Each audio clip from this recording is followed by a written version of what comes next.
Narcissism is a bothersome issue that we're all vulnerable to. Since emotional intelligence and adversity quotient are important to live a successful life, talking about narcissism will help us gain clarity. Do you find it difficult to make decisions? Are you anxious or depressed mostly? Do you feel you can do nothing right? Are you disappointed with life? If you answered yes to all the questions, there probably is a narcissist controlling your every thought and action and breaking you down. But they do it with such finesse, you might not even realize it. In fact, you will be of the strong opinion that they are the best thing to ever happen to you. During a particularly turbulent phase in my life, a psychologist assured that there is nothing wrong with me, just that I'm being manipulated by a person with narcissistic personality disorder. As I educated myself more on this, I realized that narcissists are everywhere. Regardless of gender, ethnicity, or socioeconomic status, they all have a uniform pattern of manipulation and abuse. Their emotional construct or moral conduct is a culture in itself that once you see it, you cannot unsee it. By definition, a narcissist is a person with a grandiose self-image. They assume superiority over their contemporaries. They feel entitled to privileges they may not be deserving of, and have the need for constant admiration. Majority of us have been slightly narcissistic at some phase in our life.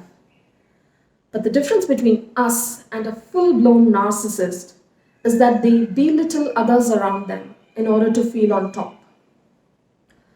Devaluing fellow men is an unethical method to get ahead in the rat race. For competitive people, this may be the mean to an end. But for the narcissist, this is the end. Race or no race, they feel compelled to put others down in order to feel good. That is their oxygen. But nobody will continue to hang out with a person who's downright rude to them, right? So, they come across as charming, successful, reliable, and perfect to a fault to gain the trust of people and choose only one among a gang to manipulate and abuse secretively and sometimes openly. They are fully aware that what they do is wrong, but they want to do it anyway. Of course, with an escape strategy. To elaborate, a narcissist will look at a gathering of colleagues or acquaintances and fix a brilliant but gullible person as their target.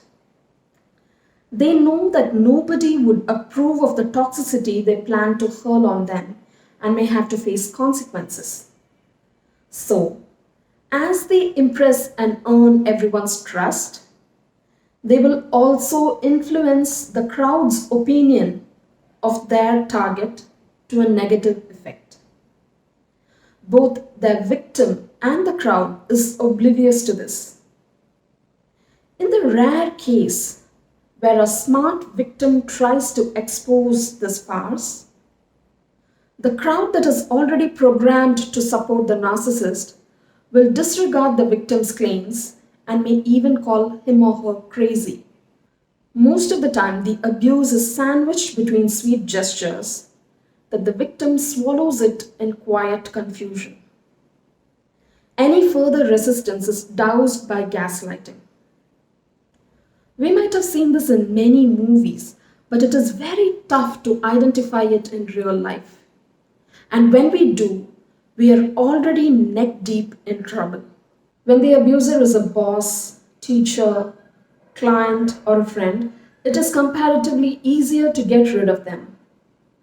But when it is a member of the family, a spouse, sibling, parent, or a close relative, the experience is akin to lifetime imprisonment. The excruciating lack of trust and sincerity is tragic. German novelist Franz Kafka had a strained relationship with his father. He found it very stressful to communicate directly with him, and so wrote a 47 pages letter to give to his narcissistic father, but never had the courage to give it to him, fearing the drama that would follow. This is an ailment of the conscience and can be treated only if the ailing wills it to happen. Usually they don't, because narcissism is the only character they have cultivated all their life. They don't know how else to be. Awareness about the disorder will help us from falling into toxic traps. We can also look through the veil and offer support to the right person. After all, everyone deserves to live their lives to the fullest potential with a healthy self-esteem. This video is created for the purpose of awareness. Hence, it is only a speck on the tip of the iceberg. To know more about narcissism, check out the links given in the description box.